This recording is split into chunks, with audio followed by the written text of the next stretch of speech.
이스라엘은 우리와 달리 해가 지는 것과 더불어 하루가 시작이 됩니다. 그래서 인생의 가장 신성한 예식이라 하는 결혼식을 하루의 시작과 더불어 진행을 했습니다. 결혼식은 이렇습니다. 해가 지면 신부를 데리러 갈 신랑이 신부의 집으로 찾아옵니다. 이때의 신부의 들러리는 보통 10명으로 구성이 되는데 모두 순결을 상징을 하는 하얀 옷을 입고 손에는 신랑의 행렬과 결혼식을 비출 등을 들고 신랑을 기다립니다. 신랑이 신부의 집에 도착을 하면 랍비는 율법을 낭독을 하면서 결혼식을 집례하는데 이때에 정숙한 결혼식을 위하여 대문을 닫고 모든 출입을 금지시킵니다. 오늘 예수님은 본문에서 이스라엘 사회의 결혼식 풍경을 통하여서 중요한 메시지를 들려주고 있습니다. 본문을 보면은 결혼식이 있기로 약속된 날이 되었습니다. 태양이 지고 새날이 시작이 되었는데 오기로 한 신랑이 도착하지 않는 것입니다. 밤이 깊어가는데도 신랑의 인기척은 보이지 않습니다. 한밤의 어두움과 이슬이 내리자 기다리던 들러리는 지쳐서 피곤해 사여가고 여기저기서 수군거리는 소리가 들려오기 시작합니다. 신랑이 어찌하여 오지 않는가? 수군대던 열처녀는 신랑을 맞이할 특별한 부탁을 받았음에도 시간이 지나가자 긴장이 풀리고 졸음이 오는 것을 어쩔 수가 없었습니다. 바로 그때에 신랑이로다 맞으러 나오라고 외치는 신랑과 함께하는 사람들의 소리가 들립니다. 잠자던 신부 측 사람들은 부산을 떨면서 일어났습니다. 신랑을 맞이할 만반의 준비를 갖추었던 5 처녀들은 미안한 마음으로 가지고 있던 등불을 환하게 밝히고 신랑을 맞이하기 위하여 대문 밖으로 쫓아나갑니다. 그런데 또 다른 5 처녀들은 자신의 등불이 긴 밤을 지나는 동안에 기름이 다 떨어져 버리고 만 것입니다. 그래서 등불을 밝히고 신랑을 맞으러 나갈 수가 없습니다. 그들은 기름을 사기 위하여 마을로 달려갔습니다. 그 사이에 신랑이 신부의 집으로 들어왔고 대문은 닫히고 랍비의 주례에 따라서 결혼식이 진행되고 있었습니다. 그러나 문을 열어달라고 했지만은 열어주지 아니했습니다. 예수님께서는 유대 사회에서 일어나는 평범한 결혼 풍습을 통하여서 이 세상의 종말, 예수 재림 직전의 상황을 우리에게 알려주고 있습니다. 이 시간 열처녀의 교훈이라는 제목으로 하나님의 말씀 받고자 합니다. 말씀을 듣는 우리 모두에게 하나님의 은혜 주심이 있기를 소원합니다. 열처녀의 교훈은 무엇인가? 첫째로 지상교회에, 이 세상에 존재하는 교회의 불완전성을 알려줍니다. 예수님께서 이 비유를 들려주고 있는 배경은 사람들이 천국이 언제 임하는가, 그것을 너무 알고 싶었습니다. 여기에 대한 대답으로 주님이 들려주신 말씀입니다. 그리고 마지막 13절을 보십시오. 그런즉 깨어있으라, 너희는 그 날과 그 시를 알지 못하느니라. 사람들이 그 날짜를 너무 알고 싶으니까 이 비유를 들려주면서 깨어있으라, 그 날과 그 시는 모른다 라고 하십니다. 천국이 임하는 그 때는 마치 등을 들고 신랑을 맞으러 나간 열처녀의 모습과 같다고 합니다. 우리가 짐작하는 대로 여기 신랑은 재림하실 예수님을 가리킵니다. 그리고 열처녀는 지상교회의 모든 교인들을 상징하고 있습니다. 그 가운데 5은 지혜롭고 5은 어리석다고 하는 말은 종말 시대의 교인들의 영적인 상태를 알려주는 겁니다. 교회의 상태입니다. 5은 지혜롭고 5은 미련하다. 물론 이 말은 수학적으로 5대5라는 말은 아닙니다. 그것이 6대4가 될 수도 있고 7대3이 될 수도 있습니다. 그 숫자는 오직 하나님만이 아시는 고유한 영역입니다. 그런데 오늘 본문을 통해서 우리에게 들려주고 있는 지상교회의 불완전성에 대해서 들려주고 있는 이 메시지를 통하여 몇 가지 특징이 있습니다. 그것은 첫째는 열처녀는 모두 잔치집의 들러리로 혼인 예식을 축하하기 위하여 들러리로 초대를 받았다는 사실입니다. 이것을 신학적으로 생각을 하면은 저들은 다 예수 믿으세요 라는 외적인 소명을 듣고 교회에 등록한 사람입니다. 저들은 모두 교회의 구성원이 되었습니다. 또 그들은 모두 신랑을 맞이하기 위하여 등불을 다 준비했습니다. 그들은 신랑 대신 예수님을 향하여 봉사와 섬김의 형태를 다 가지고 있습니다. 결혼식을 빛내게 하기 위해서 들러리로 부름받았다는 거죠. 응? 축하객으로 부름받았다는 것입니다. 주님을 맞이하기 위하여서 부름받은 사람입니다. 요즘 표현으로 하면은 그들은 목사다, 장로다, 권사다, 집사다 이런 직분을 다 받았습니다. 등불을 들었다고 하는 말입니다. 셋째는 그들 모두는 같은 시대, 같은 장소에 살았습니다. 어떤 시대였습니까? 신랑이 온다고 하는 것이 지체되고 있는 시대입니다. 어두운 시대입니다. 왜 신랑이 오지 아니하는가 수군거림이 있는 시대입니다. 뿐만 아니라 저들은 세상 속에서 혼인잔치집이라고 하는 주님을 맞이하는 집이라고 하는 같은 장소, 교회라고 하는 공간을 그들은 받았습니다. 그들은 다 연약했습니다. 5절에 신랑이 더디 오므로 다 졸며 잘세. 졸지 않고 잠을 자지 않고 살 수 있는 이는 없습니다. 주님의 재림이 더뎌지니까, 신랑의 오심이 더뎌지니까 다 졸았다, 다 잤다고 합니다. 연약하지 않는 사람은 아무도 없다는 말입니다.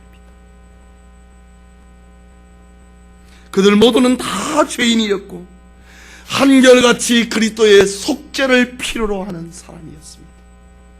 그들은 서로 간에 약간의 차이는 있지만은 하나님 앞에서 죄인이라고 하는 것은 다 똑같았습니다. 그래서 다 졸았다, 다 잤다고 합니다. 그리고 또 하나, 그들은 모두 다 신랑을 기다렸습니다. 신랑 때문에 모인 사람입니다. 교회는 예수 때문에 모인 사람입니다. 교회는 천당 때문에 모인 사람입니다. 밤중에 신랑이 온다는 반가운 소리를 열처녀가 다 들었습니다. 신랑을 맞이해야 된다고 하는 공감성도 같이 가졌습니다. 그들은 서둘러 행동합니다. 6절과 7절에 보면은 밤중에 소리가 나되 보라 신랑이로다 맞으러 나오라 하매 그 처녀들이 다 일어나 등을 준비할세. 다 신랑 때문에 모인 사람입니다. 여러분, 이것이 지상교회의 모습입니다. 지상교회 안에는 지혜로운 사람도 있고 미련한 사람도 있습니다. 믿음이 있는 사람도 있고 믿음이 없는 사람도 있습니다. 알곡도 있고 가라지도 있습니다. 양과 염소가 섞여 있습니다. 그래서 지상교회의 청지기들은 양인지 염소인지 분간을 할 수가 없습니다. 모두 다 교인으로 부름을 받았고 교회의 구성 멤버가 되어 있기 때문에 모두 다 소중해 보입니다. 모두 다 교회의 조직의 일원이 되어서 주일이 되면 교회로 오고 헌금도 하고 봉사도 하고 직분도 감당하고 있기 때문에 지상교회 청지기들은 모릅니다. 서로가 서로도 모릅니다. 모두 다 어두움의 때, 환난의 때를 살고 있습니다. 모두 다 때로는 졸고 잡니다. 인간의 연약성을 모두 다 가지고 있습니다. 그것이 바로 우리의 눈에 보이는 이 세상 교회, 지상 교회의 모습, 불완전한 교회의 모습이다. 그것을 열처녀의 비유를 통해서 들려주고 있는 주님의 교훈입니다. 오늘 예배드리는 우리 교회 역시 이 지상교회의 불완전한 가운데 있다. 열처녀와 같다. 그것을 우리가 기억해야 됩니다. 둘째로 열처녀의 교훈은 구원은 누구도 대신할 수 없다는 겁니다. 본문 8절과 9절을 보십시오. 같이 읽읍시다. 미련한 자들이 슬기 있는 자들에게 이르되 우리 등불이 꺼져가니 너희 기름을 좀 나눠 달라 하거늘 슬기 있는 자들이 대답하여 가로되 우리와 너희 쓰기에 다 부족할까 하노니 차라리 파는 자들에게 가서 너희 쓸 것을 사라 하니. 본문의 말씀처럼 마침내 기다리던 신랑이 밤늦게 도착했습니다. 신부의 들러리로 초대받은 열처녀들은 등불을 들고 신랑이 오는 길을 환하게 비춰야 됩니다. 그런데 미련한 다섯 처녀는 신랑이 온다는 소리가 들렸지만은 자신의 등불이 꺼져갑니다. 지혜로운 다섯 처녀는 등불도 준비하고 기름통도 준비했는데 미련한 다섯 처녀는 등만 준비를 하고 등 밑에 담겨있는 고기름만 가져온 겁니다. 여분의 기름통을 준비하지 않았습니다. 이때야 자신의 실수를 알게 됐습니다.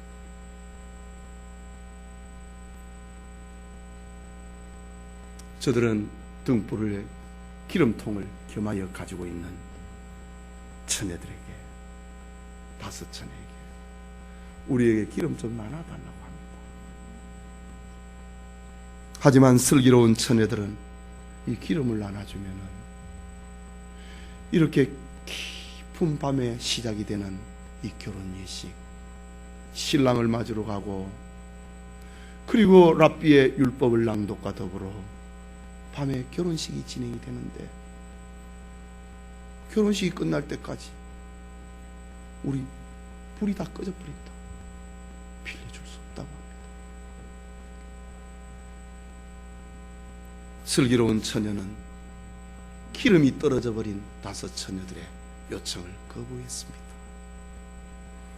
어쩌면은 이 다섯 처녀의 행동이 얼마나 매정하게 보입니까? 얼마나 사랑이 없어 보입니까? 얼마나 배려가 없어 보입니까? 얼마나 남의 약함을 이해하지 못하는 것처럼 보입니까? 그러나 이것은 윤리 차원이 아닙니다. 이것은 윤리로 이해할 수 없는 것입니다. 바로 이것은 구원과 관계됩니다. 개인의 구원은 절대로 다른 사람이 대신해 줄 수 없다는 겁니다. 가끔 어떤 사람들이 이런 말을 합니다. 목사님, 제 아내가 집사가 되고 지금은 권사가 됐습니다. 얼마나 믿음이 좋던지 새벽에도 금요일에도 빠지지 않고 교회에 무슨 예경사가 있으면 한 번도 안 빠집니다. 참 몸이 지칠 정도입니다. 아마 제가 죽을 때에 아내의 치마폭을 붙잡고면 천국에 갈 수 있을 것 같습니다. 농담 섞인 그런 이야기를 하는 이가 간혹 있습니다. 여러분, 아내의 믿음을 가지고는 남편이 천당 못 갑니다. 부모의 믿음을 가지고는 자식 천당 못 갑니다. 자식의 믿음을 가지고는 부모가 주님을 맞이할 수 없습니다. 여러분, 자녀들을 단단히 살피세요. 나의 믿음은 내 부모나 형제, 내 친구의 몫이 될 수 없다고 하는 것을 오늘 이 비유를 통해 들려줍니다. 여러분, 예수님의 비유는요, 어느 하나도 버릴 수 없는 겁니다. 우리는 비유가 조금 엉성할 수도 있지만은 예수님의 비유는 완벽합니다.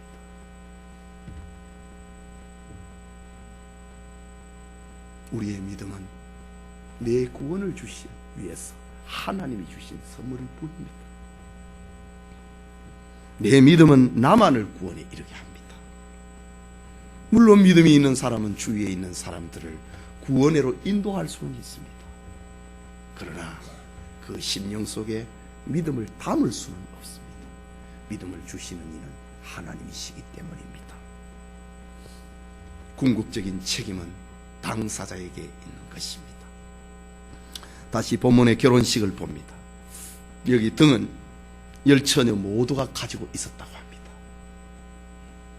이게 무슨 말입니까? 교회의 구성 멤버가 다 가지고 있는 게 뭡니까? 이것은 교회 생활의, 신앙생활의 외형적인 모습입니다. 눈으로 나타나는, 눈에 보이는 신앙적인 형태를 말합니다. 우리 모두는 다 오늘 주일을 생각을 하고 교회에 왔습니다. 다 등을 준비했습니다. 교회에 우리는 봉사를 합니다. 직분을 맡았습니다. 또 헌신도 합니다. 감사도 합니다. 그게 등입니다. 길은 무엇인가? 그것은 교회 생활의 내면의 모습을 말합니다. 대속의 은혜, 내가 구원받았다. 구원의식입니다.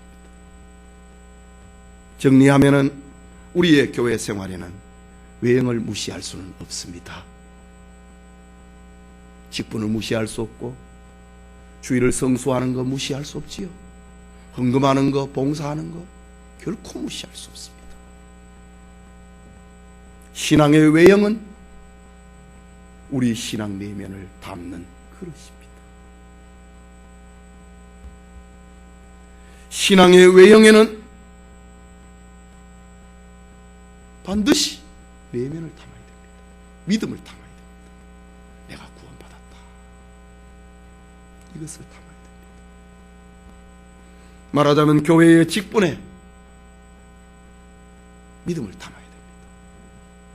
주일날 오늘 예배드리러 왔다. 내가 구원받았다. 그걸 담아야 됩니다. 교회 봉사를 하고 섬기고 이웃을 사랑하는 여기에 내 자신을 만족시키는 게 아니라 내 양심을 달래는 것이 아니라 내가 하나님의 자녀다. 내가 구원받았다. 그것을 담아야 됩니다. 그게 기름입니다. 등불을 밝힐 기름은 본질적으로 중생의 체험을 말하지. 예수님은 요한복음 3장 5절에 사람이 물과 성령으로 거듭나야 된다고 했습니다. 베드로전서 1장 23절에는 너희가 거듭난 것이 썩어질 씨로 된 것이 아니요 썩지 아니할 씨로 된 것이니 하나님의 살아있고 항상 있는 말씀으로 되었느니라고 했습니다.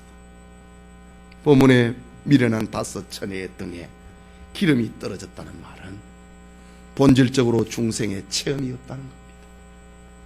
그들은 혼인잔치집의 부름을 받았지만은 마음으로 믿어 의에 이르고 입으로 신하여 구원에 이른다는 것에 대해서는 관심이 없었습니다. 그들은 그저 교인 행세를 한 겁니다. 성도 흉내를 낸 겁니다.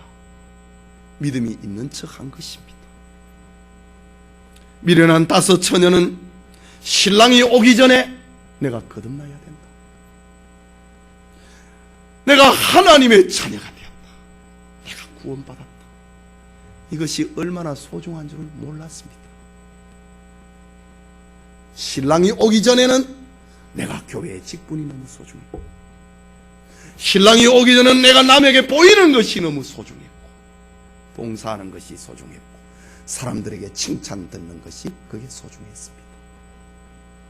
그러나 주님이 재림하시는 그날에는 그 신앙의 외형 그게 아니라 거기에 무엇을 담았느냐, 그것이 소중하다는 것을 그제서야 알게 됐습니다. 기름이 떨어졌구나. 구원에 대한 감격이 없이는 주님을 맞이할 수 없다는 말입니다. 신앙의 외형을 강조했던 저들은 종교적인 형식을 가지고 주여 주여 우리가 주의 이름으로 선지자 노릇을 하며 목사일 봤다는 겁니다. 주의 이름으로 귀신을 쫓아내며 신령한 일에 함께했다는 말입니다. 주의 이름으로 많은 권능을 행치 아니하였나이까. 봉사생활을, 이웃을 사랑하는 일을 했다는 말입니다. 그들은 교회 생활의 외형을 중시했습니다. 마치 미련한 다섯 처녀처럼 등을 예쁘고 아름답게 꾸미는데 거기에만 집중을 했습니다. 그러나 신랑이 올 때에 이 껍데기보다 그 속에 기름이 떨어졌다는 것을 알게 된 것입니다. 하지만 슬기로운 다섯 처녀는 등도 준비를 하고 기름을 담은 통도 여분으로 준비했다고 합니다. 그것은 신앙의 외형에 믿음을 담았다는 겁니다.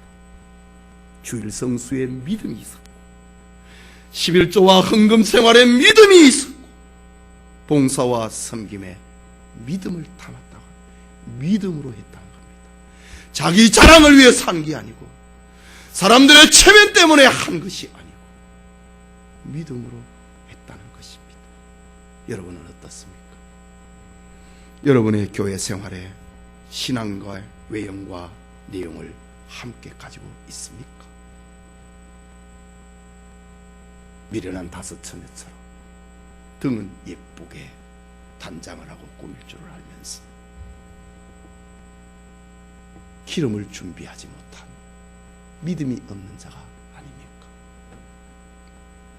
반면에 믿음이 있다고 하면은 그 믿음을 담을 예쁜 등도 준비를 해야 되는 겁니다. 우리 성도님들이 신앙의 외면과 내면을 고루 갖추는 은혜가 있기를 바랍니다. 마지막으로 열처녀 교훈은 주님의 재림은 갑작스러운 돌발적인 사건이라는 것입니다. 본문 6절, 5절과 6절을 보면은 신랑이 더디 오므로 다 졸며 잘세. 밤중에 소리가 나되 보라 신랑이로다 맞으러 나오라.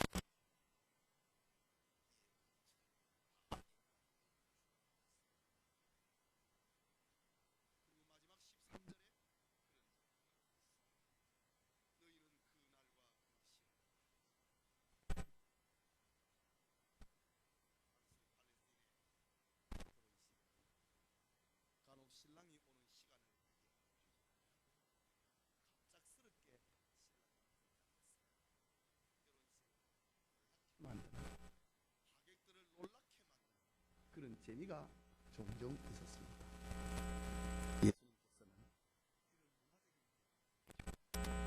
이 세상의 종말의 때에 깜짝 놀랄 일이 벌어진다는 겁니다. 그 날과 그 시를 알지 못하는 깜짝 출현을 가지고 예수님의 재림을 알려주고 있습니다. 마가복음 13장 32절과 3절에는 그 날과 그 때는 아무도 모르나니 하늘에 있는 천사들도 모르고 아버지만 아시느니라. 주의하라, 깨어있으라. 그 때가 언제인지 알지 못함이니라 고 했습니다. 사도 바울은 데살로니가 전서 5장 2절에 주의 날이 밤에 도적같이 이를 줄을 너희 자신이 자세히 알라 라고 했습니다. 예수님 재림의 날과 그 시는 아무도 모른다는 말입니다. 종교개혁자 마르틴 루터는 예수님께서 자신이 오실 시간을 알려주지 않는 이유는 우리가 긴장을 해제하고 안일에 빠질까 염려했기 때문이다 라고 했습니다. 만일 그 날과 그 시를 알려주면 멀리 살아가는 시대의 사람들은 긴장의 끈을 다 놓아버리지 않았겠습니까? 그러나 그 날과 그 시를 알려주지 않는 이유는 긴장을 해제하고 안일에 빠지지 않도록 하기 위함이라고 했습니다. 정말 바른 주석입니다.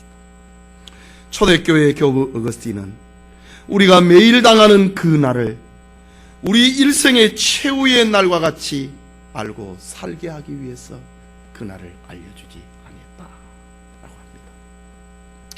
여러분, 큰 회사를 경영을 하는 한 사장이 있었습니다.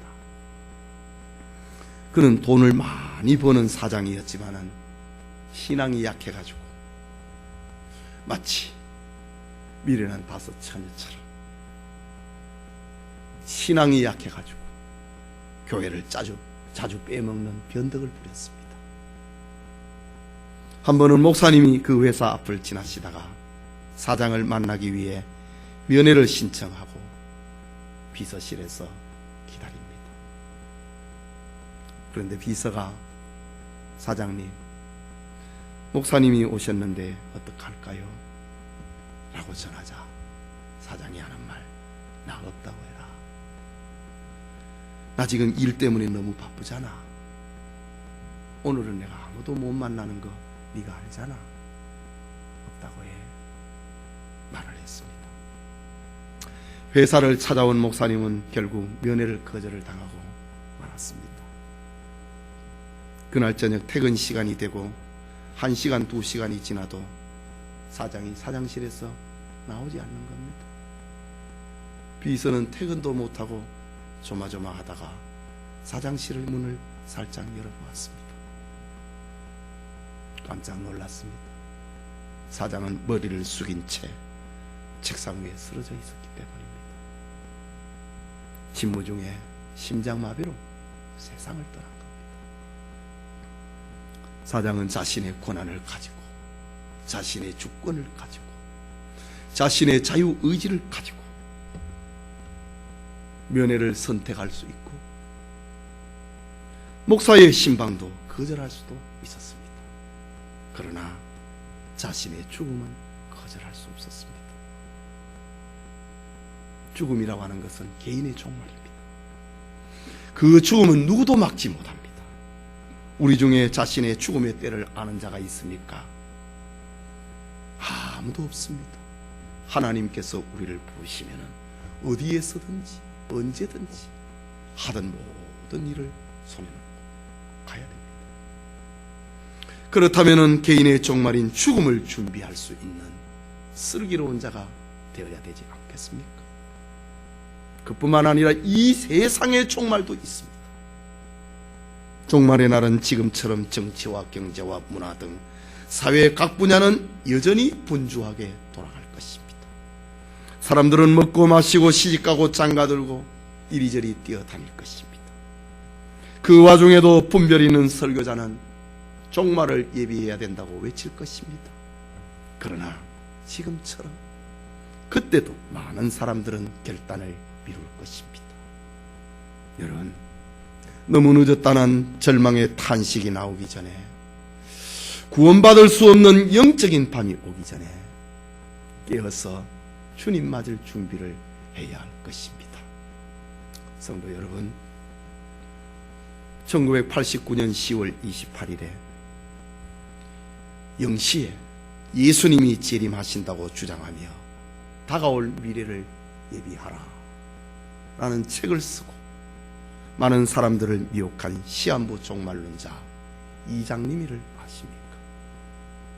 그는 예수 재림의 날짜와 시간을 계시받았다고 하면서 그 날을 맞이하기 위하여 사회생활을 포기하고 함께 모여서 기도하고 찬양하고 예배드리는 일에만 전념해야 된다고 가르쳤습니다.